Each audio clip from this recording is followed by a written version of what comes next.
All right, so I figured since I'm recording the audiobook this week and I probably won't be making many vlogs along the way, I would share the process with you a little bit, at least the intro. If you haven't gotten a copy of my book yet, or you've been waiting for the audiobook, now you know the audiobook is coming, but these things take a lot of work. So forgive the wait, please, if you don't mind. It's been a very, very busy season, but this is for Desert of the New by me, Jay Swanson. Desert of the New, spiraling into sanity in the city of light. For my sister, Karin, reading your notes while editing this book was like walking through a hurricane with the closest of friends. Just because a story starts doesn't mean that's where it began. Let's kickstart this.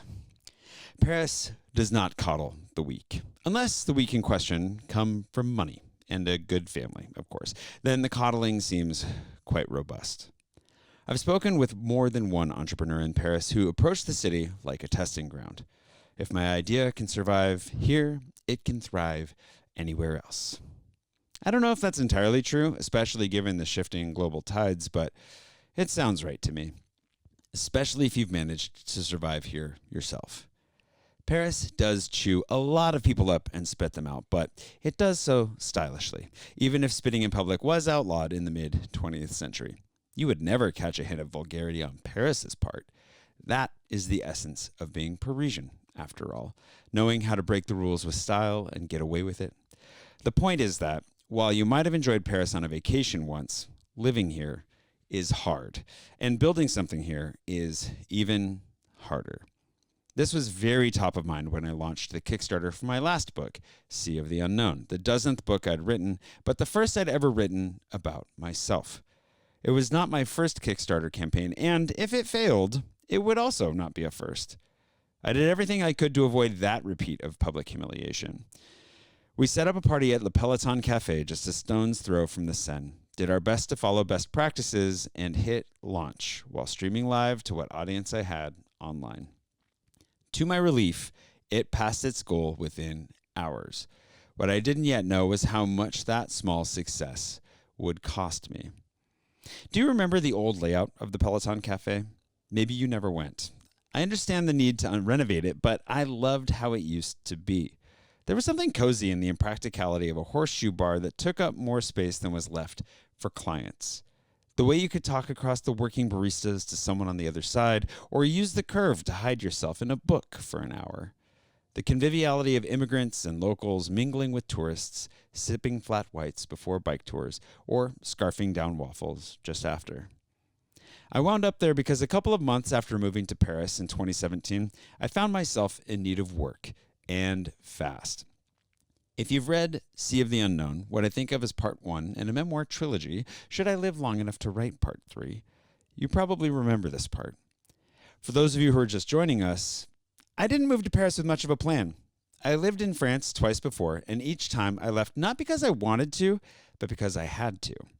French bureaucracy, visas, and my own general lack of money to fix these problems forced me out of Nice in 2008 and then Paris in 2013. I was happy to leave Nice, to be honest. I was devastated leaving Paris. It was my goal to move back, but I still had no money. In fact, as you'll find, I had much less than no money. I applied for a visa that wound up no longer existing and was given another that no one had heard of, the now famous Passeport Talent. Even the immigration officer who let me into the country side-eyed me before copying the visa word for word and stamping me through, saying, "You're lucky you're American." I'm not sure how common that phrase will be anymore. To quote my friend Jane Birch, Paris was easy to fall in love with, but nothing else about it came easy at all. This is an understatement. French Immigration Services downright abused me for a year before approving my visa. Navigating French entrepreneurial culture, if we can call it that, was akin to pogo sticking across a minefield, and I found myself mired in toxic friendships and a complete lack of real connection. Drama abounds abroad, as it turns out, as we often befriend our fellow drifters. Drifters with whom all we hold in common is the simple, boring fact that they, too, are adrift in a foreign land. And so, when my loose plan to work for my friend's English program was delayed by 6 months, I was out of money and I felt like I was out of options. But I had taken a bike tour the first time I came through Paris in 2008 on my way out of Nice. I remembered those guys, Paul and Christian, and I was lucky enough to snag a job as a bike tour guide for them 9 years later for the summer of 2017. I was vlogging every single day through it all. What's crazy is you could go back and watch this all unfold for yourself. Caught in a maelstrom for which I could not seem to drag myself, vlogging, as it turned out, was the form of agency I needed. Slowly, my YouTube channel grew, my Patreon alongside it, and I dropped the side jobs and random hustles. I pieced together a life for myself. I started to believe that the dreams I'd chased across America might finally take root in Paris. And I wrote a book about how I'd managed to survive it all. Maybe even thrive. This is not that book. That book was linear, as A to Z as it gets. How I got to Paris, how I beat the system. But it was after publishing that book that the system kicked back and the burnout kicked in. It was in the long-sought calm beyond the storm that the demons started catching up. And that is where we find ourselves as the lights dim and the curtain draws back. Welcome, reader, to the desert of the new.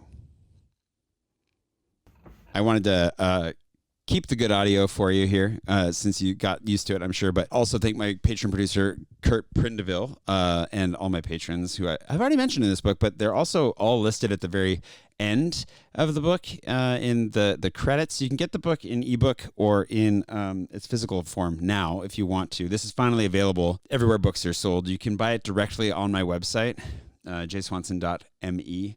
If you are in the States, in the UK, or in Australia. Unfortunately, weirdly enough, I can't sell it to my fellow Europeans directly from my printer anymore, which is really annoying. We've had a lot of problems with printing thanks to tariffs and the world order just being quite the cluster at the moment. So if you want the physical copy from elsewhere, you'll have to go to Amazon or somewhere. Like, you can buy it from me. I don't care where you buy it, to be honest, personally. Like, as I just would like you to have the book. But if you want to buy it directly from me, you can. And I mean, I could keep reading. I'm going to have to keep reading. I've got to do the rest of this audiobook. If you want the audiobook, just follow along here. You can just check on Audible later in time. It'll be available. I don't know how we're going to make it available independently away from Audible, but we'll get that figured out as we go. And I'll be sure to talk about that here and elsewhere. So, yeah. And the last thing would be if you can take a moment. I know we've sold, a lot of copies of this book already in the pre-order. It was a very successful pre-order. I don't know how many copies in total we sold.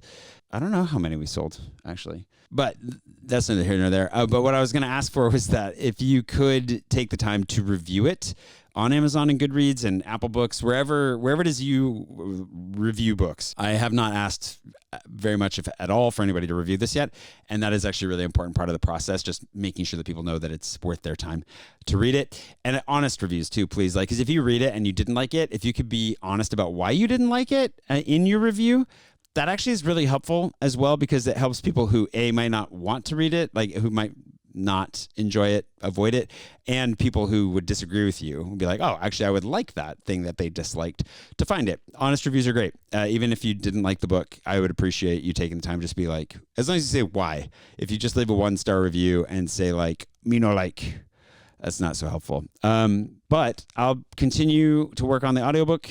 I hope you enjoyed this preview of it. That was just the intro of the book, the first chapter, or I guess this is technically the prelude. We kept a fun interlude format to the book. And it also has vignettes, I guess is the word I'm looking for. Vignettes about my neighbors at the end of the hall. There's an apartment at the end of the hall, which I've talked about a little bit in my vlog, but not a ton. So this is fairly new to the book. All the stories in there. I don't think I've shared any of these stories anywhere else. But if you want to know the dramatic stories happening at the end of the hall, it has haunted me for the last decade. It has quite the string of characters that have gone through, and those little vignettes have frequently come back as people's favorite part of the book so far. So might as well tell you about that as well.